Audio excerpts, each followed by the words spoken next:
This is a gluing jig that I use for my war chest products, and I find the process really frustrating because it takes up quite a lot of space.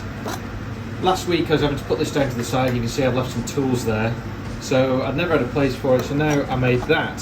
What I realised is I still need to do some work where these pins get in the way, so what I've done is put some of these little spaces in here, and I've made a little holder at the front so that what I can do is put this surface on here, and it just gives the perfect amount of stick out of the pins to locate the sheets, but use this as basically a little work table.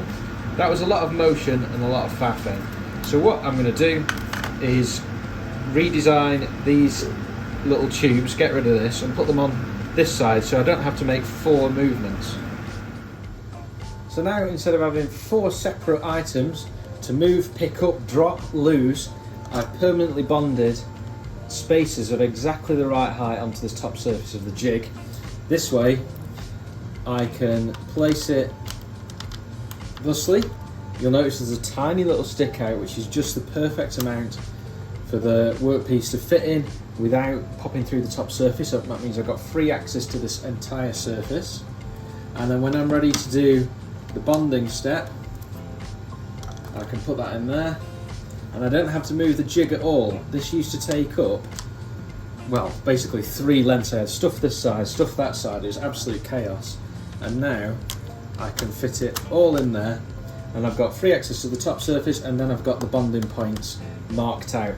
So it's completely idiot proof and takes up no space at all. Really simple improvement here.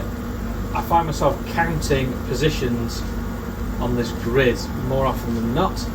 Just basically I one piece flow, and I cut, instead of cutting a whole sheet, I cut it as I need it, which is something Paul Akers actually messaged me about himself when I first started about a year ago with Lean. Anyway, I've got a number grid there, so I can just see the position dead easily. So 1, 2, 3, 4, 5, 6 and 1, 2, 3, 4 down the side saves a lot of counting.